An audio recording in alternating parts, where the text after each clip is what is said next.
A Supreme Court emergency move is being hyped as the thing that will wipe out firearm permits in every state. But the real story is more complicated.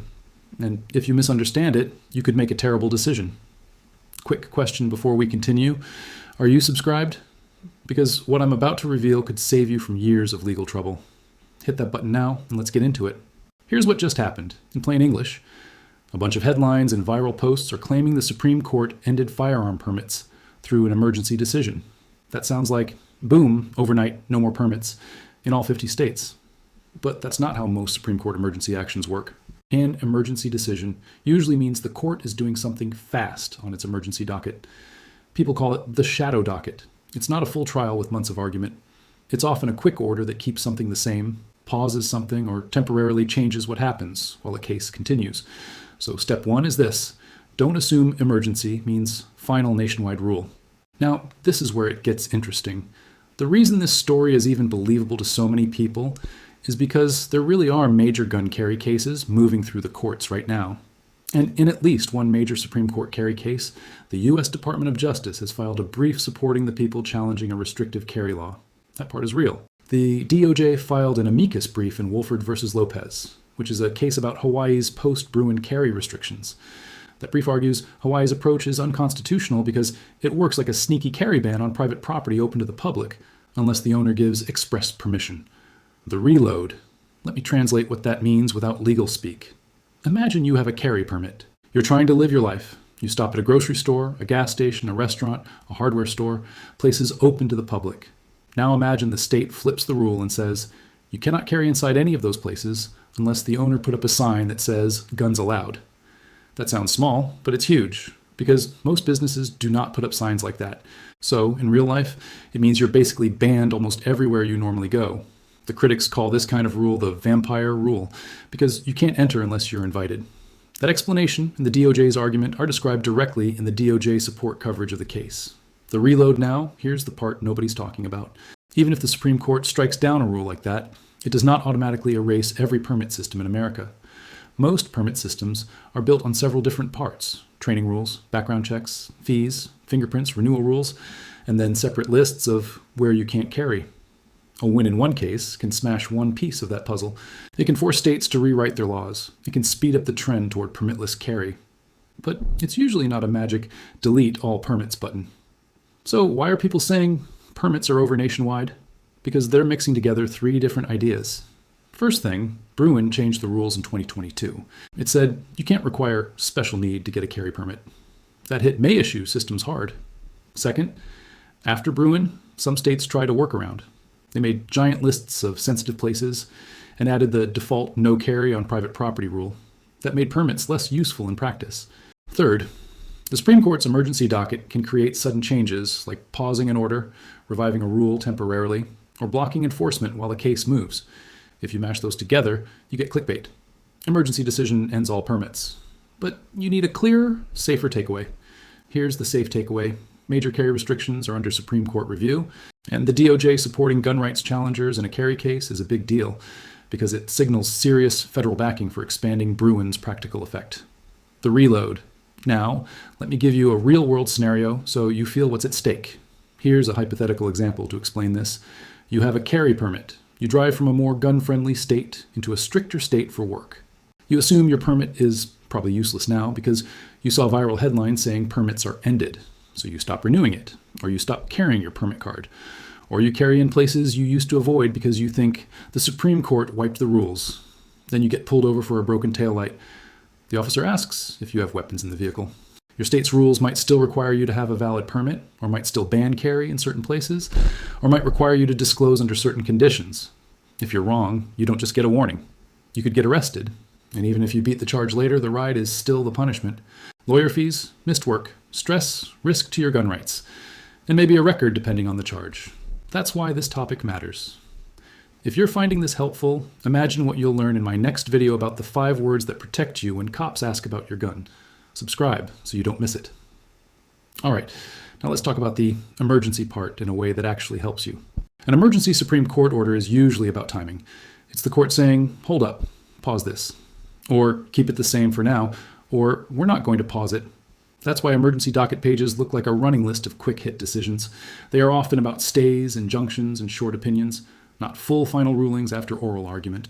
You can see how that emergency docket is structured and how quickly things get decided on SCOTUS blog's emergency docket page. SCOTUS blog. So when a gun channel says, emergency decision ends permits, you should ask 2 questions immediately. Question 1. Did the Supreme Court actually decide the merits of the case? Meaning, did they fully decide the constitutional question? Question 2, or did they just issue a temporary emergency order about what happens while the case continues? If it's question 2, then what you really have is a short-term shift, not a permanent national rule. Now, this is where DOJ and state support comes in. When the DOJ files an amicus brief supporting the challengers, that's not the same thing as the DOJ ordering states to end permits. It's the DOJ telling the court, we agree this law is unconstitutional, and explaining why. And the Wolford v. Lopez coverage shows exactly that. DOJ argued Hawaii's rule effectively nullifies public carry and violates the Second Amendment and asked the court to reverse. The reload.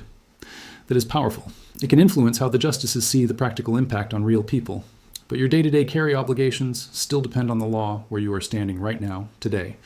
Let me say that again, because it's the mistake I see all the time. Your rights might be expanding. The courts might be moving your direction. But your legal risk is based on current enforceable law in your state and city, not tomorrow's headlines. Now, quick legal note. This is educational information, not legal advice. Always consult an attorney for your specific situation. Now, let's talk about why private property rules are such a big deal and why this case matters so much. Most people think the fight is only about permits. But the truth is, the fight is also about where carry is allowed after you have a permit.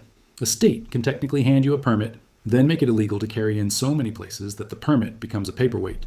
And that's exactly why the DOJ brief matters. It says states can't do an end run around Bruin by banning carry through indirect means like a default ban on private property open to the public. The reload.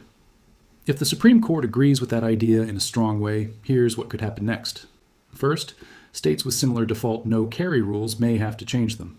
Second, states may still keep permit systems, but the permits will become more meaningful because the where you can carry map expands.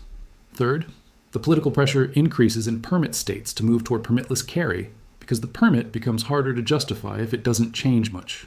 But wait, there's something even more important. Even if permits were heavily reduced for carry, that would not automatically change other permit systems, like purchase permits or special state licensing rules, or federal restrictions. People hear permits are dead and think it touches everything. It doesn't. There are carry permits. There are purchase permits in some places.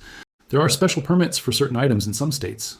There are federal rules that do not vanish because a state carry rule loses in court. So the smart move is not celebrate and ignore paperwork. The smart move is watch the updates and stay compliant until your state's rules actually change. Hey, 73% of people watching right now aren't subscribed. Don't be part of that group. Join the gun owners who get these updates first. Click subscribe. Now let me give you the clean checklist you can actually use starting today. First thing, if you have a carry permit, keep it valid until your state law changes in writing and you confirm it's in effect. Second, if you travel, do not assume an emergency Supreme Court headline changes reciprocity overnight. Third, pay special attention to private property rules in sensitive places. Those are where people get nailed. Fourth, if a state uses the default no carry unless invited approach, treat every store like a legal trap until a court order clearly blocks enforcement. And here's the crazy part. A lot of people think DOJ support means the federal government is going to force all states to do the same thing. But in reality, the DOJ's brief is a persuasion tool aimed at the Supreme Court. The Supreme Court's final ruling is what can set a national constitutional rule. So the DOJ's involvement is big, but it's not the finish line. And that's why the most honest title for this whole situation is not Permits Ended. It's more like the Supreme Court is being pushed to make permits and carry restrictions much harder to justify. Now, before we wrap, I want you to understand why creators keep using the word emergency. Because the emergency docket moves fast, and it can change what's enforced right now. But fast does not always mean final. SCOTUS blog's emergency docket page is basically a scoreboard of quick decisions that often happen without full briefing and oral argument, which is why people watch it so closely. SCOTUS blog. So here's your practical plan. If you carry, treat this as a heads up, not as permission. Watch for the Supreme Court's actual ruling in carry cases like Wolford v. Lopez, and watch your state legislature's response if the court strikes something down. Because states don't just quit, they rewrite, They relabel. They swap one rule for another rule. And the people who get hurt are the ones who rely on vibes instead of text. This information could literally expire after January 2026. Subscribe now because the next video explains exactly what you need to do before that deadline hits. All right, closing this out. Key takeaway. DOJ support in a major Supreme Court carry case is real, and it's a big signal. But an emergency Supreme Court action does not automatically erase firearm permits nationwide. Stay legal today while we track what changes tomorrow. If you want straight, calm updates without the panic, subscribe right now. I make these videos so you don't get blindsided by a rule change. And final reminder, in simple terms, I'm sharing general education, not personal legal advice. Laws can change fast, and details matter. If you're dealing with a real situation, talk to a qualified attorney in your state.